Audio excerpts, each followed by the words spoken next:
श्री राम।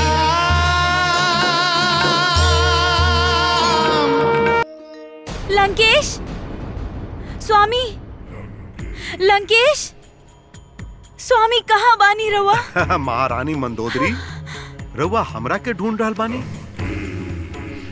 हमरा आज तक ई लागत रहल हम राउर हृदय में वास करीला। ई का महारानी, रउआ और भयभीत? जौन भय लंकेश के दशानंद से भयभीत रहेला, जौन लंकेश दशानंद के एगो आहट पर सब देवता भयभीत हो जाले, ओ लंकेश दशानंद के पत्नी भयभीत, वो लंकेश के रहला पर? बताई, ओकरा के अवश्य दंडित कइल जाई। के कैलसी दुस्साहस? हम अभी देखनी। का देखनी? कि हमनी के लंका जल रहल बा। लंका जल रहल बा?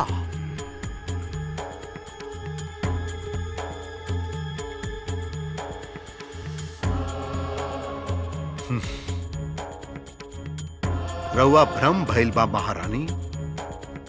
भ्रम ना महाराज, जागला में खुला आंख के सामने जलत लंका के देखनी हम, और हम भयभीत हो गई नी। और हमरा के भयभीत करे खातिर यहाँ आ गई। महारानी मंदोदरी, हम जान गइल बानी कि रउआ कौन उद्देश्य से यहाँ आइल बानी। लंका के जलल अशुभ बा, और जब से सीता यहाँ आइल बिया, ऐसन अशुभ समाचार मिलत जा रहल बा। सीता के राम के पास वापस भेज दी, यह ना? सत्य में महारानी मंदोदरी, रउआ भली भांति जानीला कि 9 ग्रह लंकेश के अधीन बाड़े। तका लंकेश ऐसन शुभ अशुभ बात में विश्वास करी? लंकेश जौन करेला वह शुभ है। लंकेश के खातिर जौन शुभ बा वह दूसरा खातिर अशुभ बा। सीता के कभी वापस ना भेजा। सीता यह रही, हमार बनके, लंकेश के स्वामिनी बनके। महारानी मंदोदरी, यह सत्य बा, और यह सत्य पर विश्वास करी।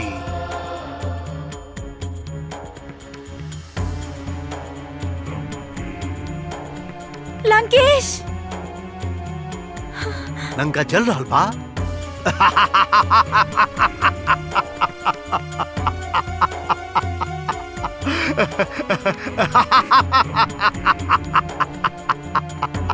लंकेश के लंका जल रहल बा।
इतना भयभीत काहे बाड़ू पुत्री?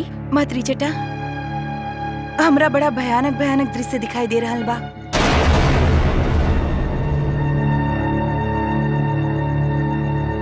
ऊ हमनी के माया रहे सीता। जीवित रहल चाहताड़ू त शीघ्र अति शीघ्र लंकेश के बात मान ला, अन्यथा ना तो हम तहरा के जिए देब ना मरे देब। यही तरह हर पल हर घड़ी भयभीत करत रहब तहरा के। यदि तू दुख, दर्द और यातना से बचल चाहताड़ू त लंकापति रावण के अपन पति स्वीकार कर ला।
भैया, ऊ रहल ऋषिमुख पर्वत।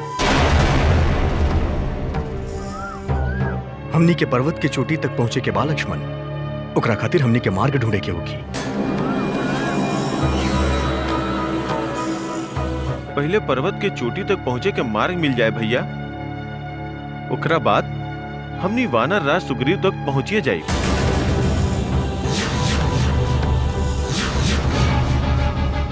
चली भैया, उत्तर दिशा से चलल जाओ। अब हमनी के शत्रु के मर्दन करे के समय आ गई।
सुंदरी,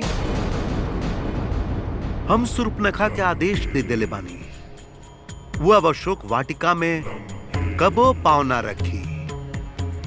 तू यहाँ अपन पाँव न रख त हमरा सत्य में प्रसन्नता होखी।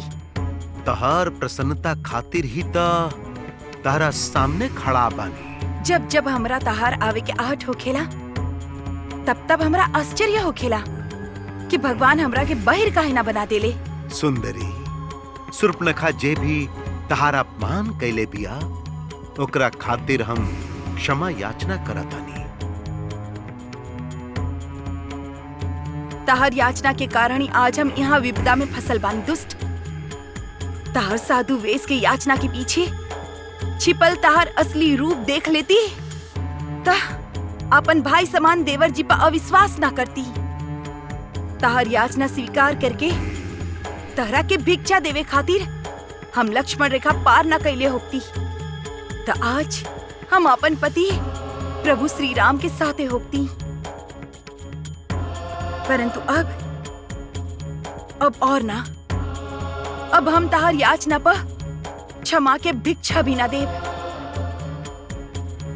बहुत अहंकार बाना तहरा अपन 10 मुख के। जब हमार पति प्रभु श्री राम तहरा सामने होखी है और अपन बाण से तहार 10 मुख के धड़ से अलग कर दिए, तब तहार अहंकार धूल चाट रहल होखी। बस सीते बस। आज तक लंकेश बोलत रहल और सब सुनत रहले। लंकेश आज्ञा देत रहल और सब आज्ञा के पालन करत रहले। परंतु आज तू बोलत जा रहल बाड़ू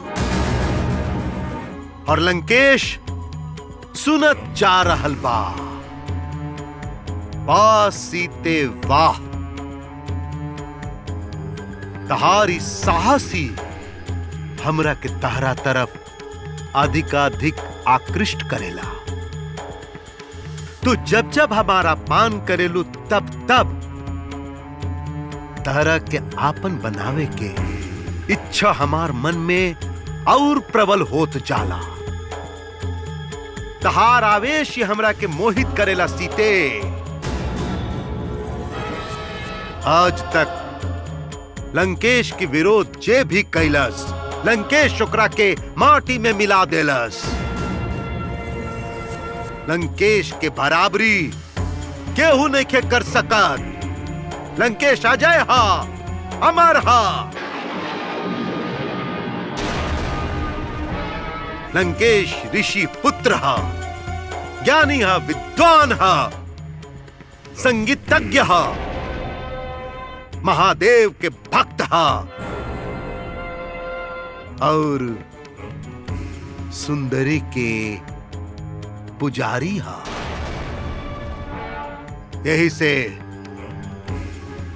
लंकेश तारा के कुछ ना करे, किंतु तार घृणा के प्रेम में बदल के तारा के आपन पलकन पर बिठाई,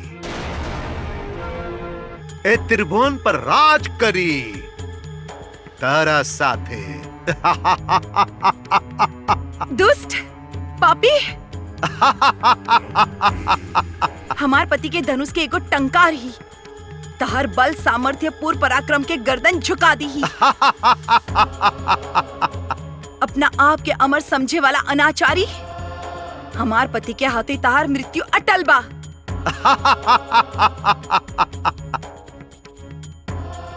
सीते, तारा के सोचे खातिर हम जौन 1 वर्ष के अवधि देले बानी, ओकरा में से 1 मास बीत गई। अब केवल 11 मास बाचल बा। ओकरा बाद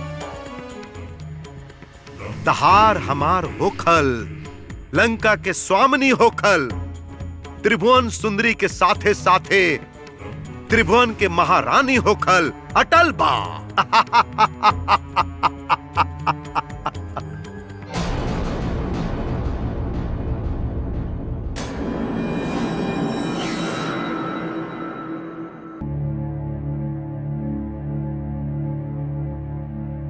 प्रणाम भाभी श्री। देवर जी रउआ, हमारा समाचार मिलल है कि रउआ भ्राता श्री कुंभकर्ण के जगावे गए रही। भाभी श्री, भ्राता श्री कुंभकर्ण के जगावे के समय अब निकट ही आ रहल बा। ई जान के भी रउआ उनका के जगावल चाहतनी, काहे भाभी श्री? ऐसन का बात हो गई? लंका के आग लागल बा देवर जी, लंका के आग लागल बा। हमरा बार बार संकेत मिल रहल बा कि लंका के विनाश होके वाला बा। रउआ के भ्राता श्री ना हमार सुने ले ना रउआ के। एही से हम उनका उठावे गईल रही, काहे कि वो उनकर बात सुने ले, किंतु वो ना उठले। हमरा त ऐसन प्रतीत हो रहल बा कि लंका के भाग्य सूत गईल बा। देवर जी, हमनी के लंका और लंकेश के विनाश रोके के हर प्रयास करे के चाहिए। यदि पुत्र मेघनाथ यहाँ होखित त अपन पिता के अवश्य मना लिहित। भाभी श्री, मेघनाथ त तपस्या कर रहल बा।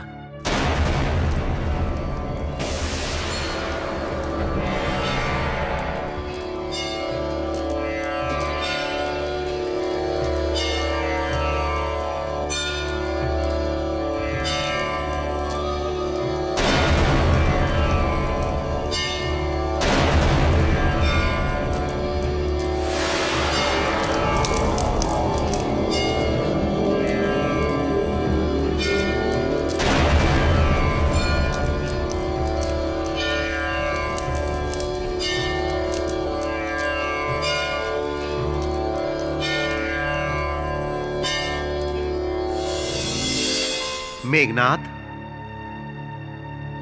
देवादिदेव, दशानन पुत्र मेघनाथ के प्रणाम स्वीकार करी प्रभु। मेघनाथ, हम तारा पर प्रसन्न भइल बानी। तहार तपस्या सफल भइल बा। यही कारणवश हम तारा के मनचाहा वरदान देहल चाहतानी। जौन इच्छा खातिर तू यज्ञ की पूर्ति कैले बाड़ा, उई इच्छा अवश्य पूर्ण होखी मेघनाथ। वत्स, तहार इच्छा अनुसार चले वाला आकाशगामी दिव्य रथ तारा प्राप्त होगी।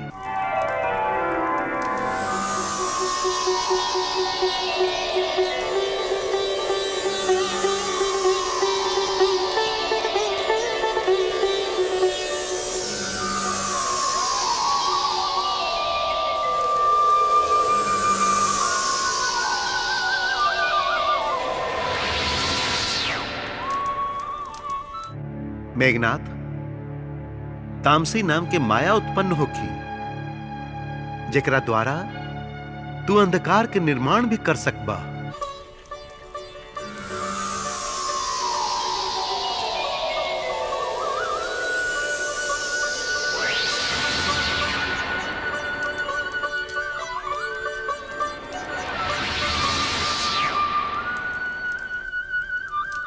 युद्ध भूमि में यदि तू तामसी माया के प्रयोग करबा तो तहार गतिविधि के पता ना देवता लगा सकी हैं और ना तो असुर।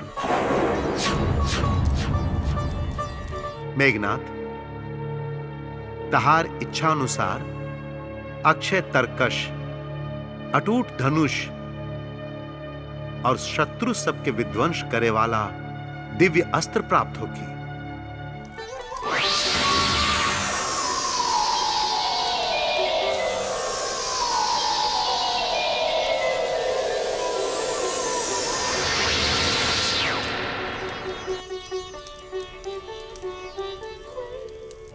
तहार कल्याण होके वत्स।